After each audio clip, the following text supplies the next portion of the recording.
Abhishek and the crew receive support when they are in unfriendly environment situations, as required by health and safety regulations. On some occasions, frames are presented to Abhishek so he can photograph a picturesque composition. Professional advice should always be sought before entering the habitat of a dangerous community. मैं हूं अभिषेक। मैं आपको लेकर चलूंगा हिंदुस्तान के उन पीहड़ों और जंगलों के बीच जहां आज भी आदिवासी जनजातियां आदिम तौर तरीकों के साथ जिंदगी बिताती है। अपने सफर के दौरान मैं ऐसे खतरनाक इलाकों से गुजरूंगा जहां एक आम इंसान कदम रखने में डर महसूस करता है। You can see the lion in front of me. जहां जरा सी लापरवाही आपको आदिवासियों के आक्रामकता का शिकार बना सकती है।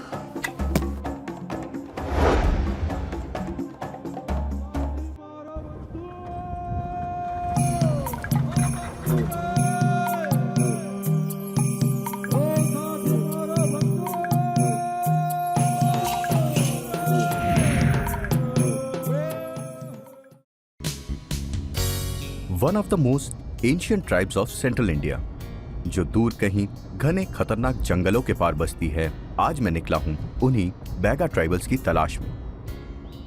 Welcome to another edition of wonderful world. आज की मेरी तलाश है Baiga tribe. Baiga tribe Kanha National Park में पाया जाता है, जो कि मंडला डिस्ट्रिक्ट में है। आइए देखते हैं हमारी सफर हमें क्या क्या दिखाती है।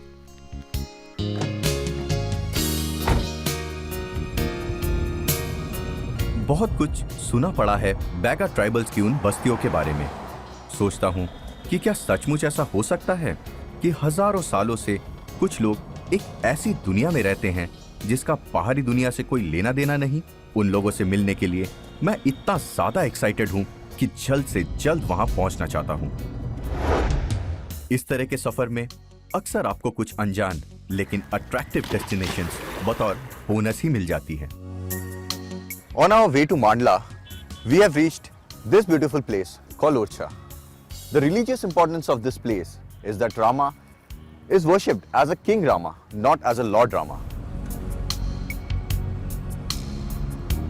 ये बेतवा नदी है और आज पूर्णिमा के दिन यहाँ राम मंदिर में आए लाखों श्रद्धालु आज इसी नदी में स्नान कर रहे हैं।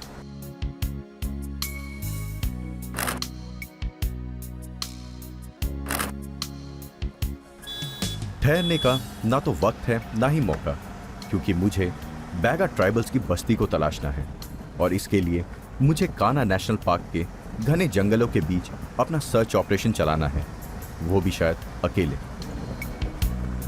मंडला एक ट्राइबल डिस्ट्रिक्ट है and it's entirely on the catchment of river Narmada and it's tributaries. मेरे पीछे जो आप ये नदी देख रहे हैं, this is the river Narmada. इसी के ऊपर इंडियन ओशन का एक गाना था, माँ रेवा थारो पानी निर्मल। यही वो जगह है जहाँ पे रुडयार्ड किपलिंग ने द जंगल बुक लिखी थी। उनका मेन कैरेक्टर मोगली तो आपको याद होगा ना। ये मेरी मजबूरी भी है और खुशकिस्मती भी कि बैगा ट्राइबल्स तक पहुंचने के लिए मुझको कान्हा नेशनल पार्क के घने जंगलों में दाखिल होना है और उनके पार बहुत दूर तक जाना है। ट्राइबल्स की मेरी अपनी स्टडीज के दौरान मैंने पढ़ा है कि ट्राइबल बस्तियां आमतौर पर जंगलों के बीचों बीच ना होकर बफर जोन में होती है, क्योंकि ऐसे प्लेसेस पर जंगल से अपने जरूरत का सामान मिल जाता है और घने जंगलों के बाहर खेती करना भी आसान रहता है। इससे एक फायदा और होता है कि जानवर और इंसान अपने अपने दायरे में रहते हैं और एक दूसरे से कॉन्फ्लिक्ट की गुंजाइश काफी कम रहती है। ब्राजीलियन ऑथर पॉलो कोएल्हो ने अपने किताब में एक बार कहा था, जिंदगी दो तरह की होती है, एक जिनका हम सपना देखते हैं और दूसरा जो कि हकीकत है। कान्हा का यही सड़क मुझे ले जा रहा है बैगा ट्राइब्स के उसी गांव में जो कि मेरा सपना है, जिसे आज मैं हकीकत बनाने जा रहा हूं।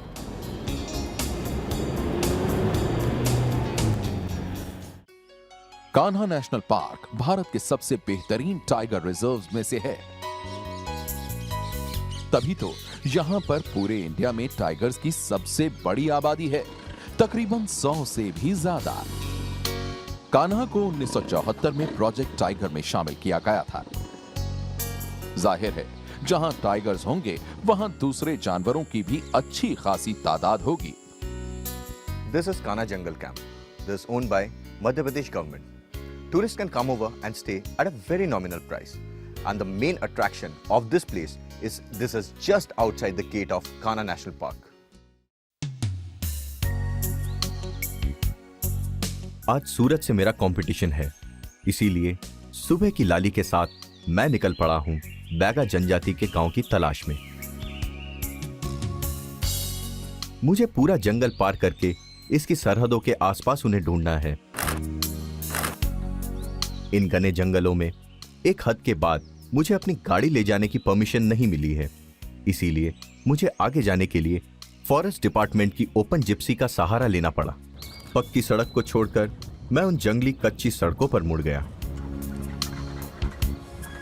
डेंस फॉरेस्ट के बीचों बीच बहती स्ट्रीम को क्रॉस करके मैंने अपने अंदाजे से नए रास्ते तलाशने शुरू किए और इस दौरान जंगल की दुनिया के कुछ बेहतरीन एक्सपीरियंसेस मैंने अपनी जिंदगी में जोड़ लिए और मेरे कैमरा को ढेर से खूबसूरत लम्हे कैद करने को मिल गए।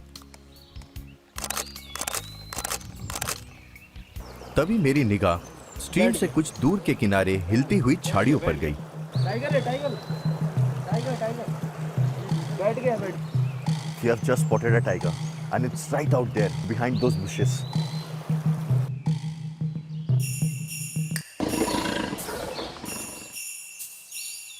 जंगली जानवरों में कितना पेशेंस होता है, यह मुझे इस टाइगर ने दिखाया।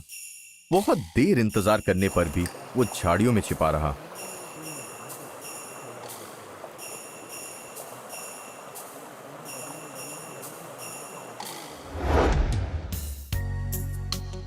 आखिरकार मुझे अपनी मंजिल नजर आ ही गई।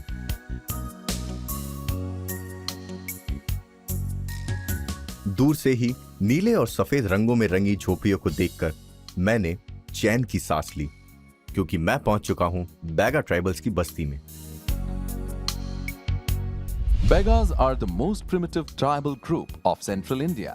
ये एक द्रविडियन ट्राइब है। पूरे हिंदुस्तान की ट्राइबल पॉपुलेशन का 8% बैगा ट्राइब्स का है। मध्य प्रदेश के अलावा ये लोग बिहार, महाराष्ट्र, उड़ीसा और वेस्ट बंगाल में भी रहते हैं। Did you know? Bega tribes are so shy that during the famine of 1897, almost all male population of villages fled into jungles when relief officers tried to approach them. Even many died just because they couldn't ask for relief materials available at their doorstep. ये दिलचस्प सफर जारी रहेगा बस एक छोटे से break के बाद।